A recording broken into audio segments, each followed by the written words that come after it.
come out of the pandemic, and so, you just wonder, like, what else? And then, then this. It's hard to understand how something like this, or why something like this happens. It is just awful. It's heartbreaking. It definitely is heartbreaking. I feel hopeless. We're trying our best to hold on to what we have. I learned today that I'm never going to take life for granted again. This area will need help for months. Months and months and months. This is News Channel 5 at 10. Good evening. The devastation runs for miles. This is the aftermath in Mayfield, Kentucky, one of the more than a dozen tornadoes that ripped through the region early Saturday morning. We know at least 74 people lost their lives in Kentucky. That number expected to rise as more than 100 people still missing. Thousands of others are now homeless. We begin our coverage tonight with News Channel 5's Kelsey Gibbs live in Mayfield. And Kelsey, people there just beginning the overwhelming cleanup. I mean, Rory, if you could just take a look at the house behind me, I mean, it shows that it's going to be a long and tedious cleanup as homes and buildings here are completely destroyed. But we have seen volunteers come out from near and far, and those who have survived these storms say they are glad people are here to help. And it just sounded like the wind was hitting it from one side and hitting it from the other side. Larry Brown knew a big storm was coming in. The sound of the windows crashing is really what I remember the most. A tornado came barreling through the town of Mayfield, Kentucky. All of the downtown that was here is pretty sad to see it all gone. Some buildings are left standing, but unrecognizable. Brown says he, his dog, and 3 of his friends were inside his apartment when the storm hit. We started going towards the back of the building downstairs, and before we could even get to the back, we heard glass breaking and the whole storefront blew out. And then we got to the back, closed the door, and just kind of kneeled down. Like many others, Brown has nothing left. Made our way back outside, and as soon as we got out of the office, I saw water coming down, so I knew that the building had been damaged pretty good.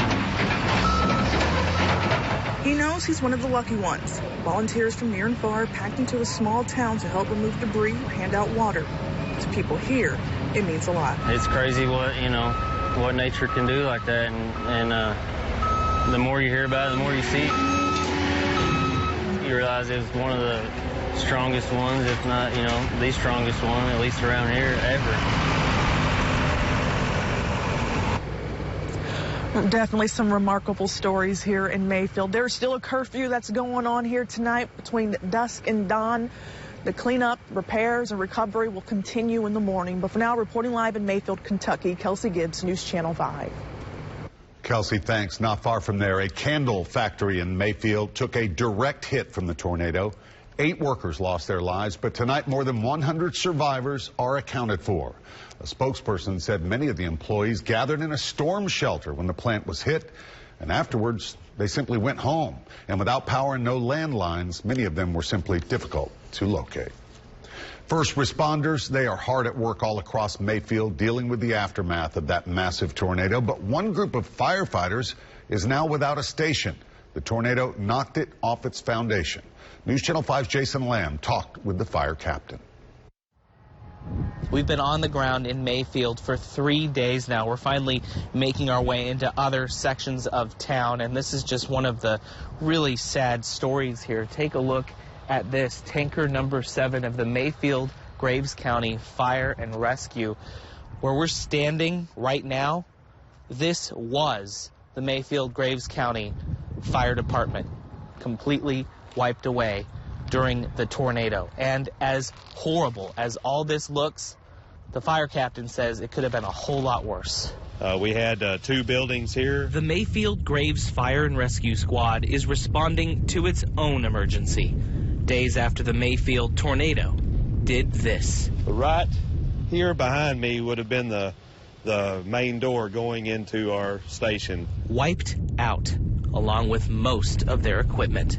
But Captain Jason Buckman says as horrible a position it's put his all-volunteer crew in, this could have been so much worse. It was about 7 minutes before the tornado hit. A 7-minute window when Buckman says this station's 7 firefighters went out on a call away from the tornado's path instead of sitting right here. It could have been terrible. God was with us, and we did not have any casualties here, thank goodness.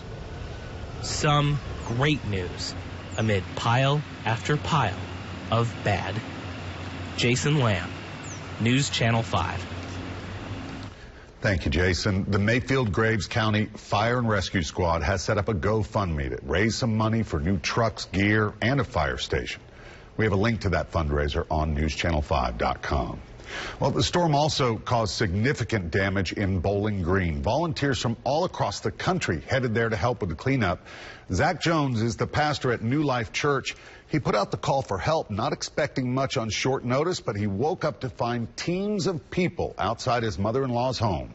Volunteers went door to door, pulling tree limbs off cars and rooftops. They plan to return every day this week. Jones says he couldn't be more grateful to know help is never too far away. In the midst of devastation, people are coming together in unity, and I think that gives a lot of hope. Certainly does. New Life Church will deliver care packages tomorrow, but they still need supplies. We put a list on our website with ways you can help. You know, it's in times of tragedy like this that moments of hope and resiliency emerge. For one man, his faith has helped him begin to heal, and his music may very well help others. News Channel 5's Alexandra Cohen with the story. It certainly wasn't for the masses. Jordan Bays doesn't like the spotlight, but his gift is playing the piano. This is a special piece to me. Now his stage has been shattered. This looks bad, and it is. Jordan's home ripped apart. It's been awful. The Bremen community lost around a dozen people in the tornado. Which is so small and so close-knit, have lost so much more. I have friends that Saturday were picking up clothes out of their fields to try to launder, to have something to change into. Their family was not hurt. We got up and came downstairs. I have a spare mattress in the basement, and we came to the basement and covered the 5 of us up. As they looked around to see what he could say, he decided to see if his piano still worked. I believe that even in the midst of trying times, there is a peace that can be found. His sister grabbed her phone and started recording. He played There's Something About That Name, and it went viral. My faith is very important to me, and so it's soothing and calming, and I think we all probably could have used a little bit of that this weekend. On this farm owned by his family for decades, Jordan will cling to the positive memories, especially the feeling of hope in the midst of devastation. Even when you consider the loss of life, we had, I think the number is at 12 right now, and still several more in the hospitals. It's been a devastating weekend, but yes, I am very thankful. Jordan's church, Victory Church, is accepting donations to help people in need. Reporting in Bremen, Alexandra Cohen, News Channel 5. Thanks, Alexandra. People all across the South are known for quickly helping others whenever they need it. Right now, our neighbors here in Middle Tennessee need our help. You can donate to the Middle Tennessee Emergency Response Fund through the Community Foundation at the website on your screen. That money will go right to nonprofits helping survivors. Our neighbors to the north, of course, also need our help. You can donate to the Team Western Kentucky Tornado Relief Fund, which was established by Governor Beshear to help those impacted. Of course, we have links on our website where you can give to both of these funds. All right, going to bring in Storm 5 meteorologist Henry Rothenberg, who, of course, was on the air late Friday night, all into early Saturday morning.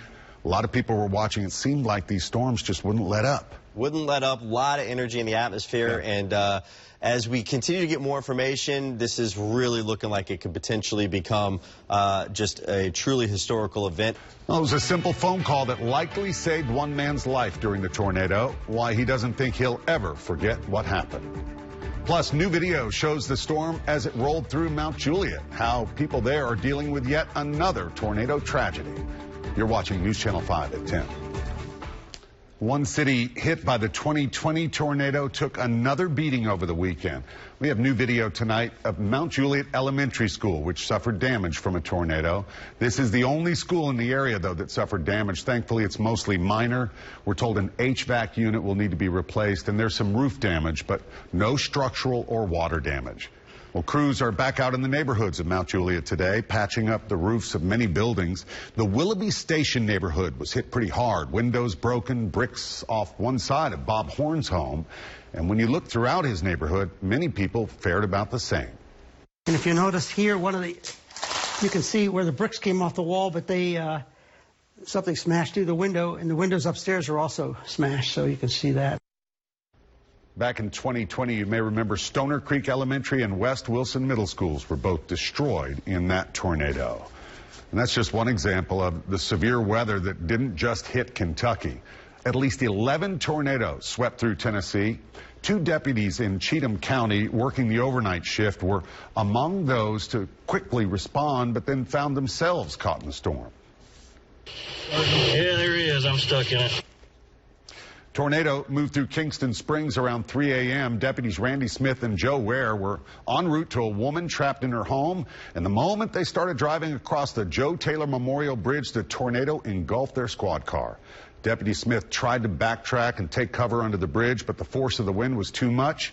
So they just stopped and waited for it to pass. When it did, the deputies once again went on their way looking to help and rescue others. All right, now we're learning more about other victims killed in Kentucky. This is Billy and Judy Miller. They'd been married for more than 50 years. They died side by side when the tornado hit Muhlenberg County. Their granddaughter says their marriage was the glue that kept everyone together, and now the family is searching for pictures and mementos that blew away in the storm to show that love. One of those photos was found 145 miles away in Jeffersonville, Indiana. Anything you can find to get back to somebody, it's a big blessing. Yeah, she urges anyone who might find any personal items to try their best to get them back to their owners.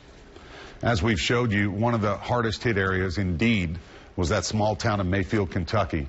Now, 72 hours later, some people who once called the area home were able to return, but of course, they found nothing there. Sammy Parent went back to his apartment. Look at this. He came close to not being able to return, especially if it weren't for his mom, Deborah, who called to tell him about the tornado warning and he needed to take cover. She saved her son's life just moments before the tornado ripped into his home. I don't think you can process something like this. It's just something that's going to be bizarre in the back of my head the rest of my life. Sammy says that he was able to take shelter in a bathroom where he rode out the storm. Survivors of these storms have already been through a lot, and sadly, if you're not careful, scammers will take advantage of your vulnerability. They will text, email, call you, even go door to door trying to sell you bogus services. It is a sad reality after any tragedy, but here's a quick reminder of how to be careful. If you're applying for disaster assistance through FEMA or the Small Business Administration, you will not need to pay a fee. Phone scammers will use techniques to make it look like the number that pops up on your caller ID is coming from a legit agency. If you get one of these calls, simply hang up and call the agency directly. The same goes for any post-disaster insurance scams. Call your insurance company directly. Now, when it comes to helping survivors, you got to make sure you're donating to trusted, well-known charities like the Red Cross, the Community Foundation of Middle Tennessee, and Team Kentucky. With Christmas just a couple of weeks away, many families lost all their gifts in these storms. Well, Kentucky First Lady Brittany Bashir is helping put together the Western Kentucky Toy Drive. The state is asking for donations of new unwrapped toys, books, and electronics, as well as $25 Visa and MasterCard gift cards. You can mail in donations to this address. It's Kentucky Venues, 937 Phillips Lane in Louisville, 40209. Of course, we also have this posted on our website.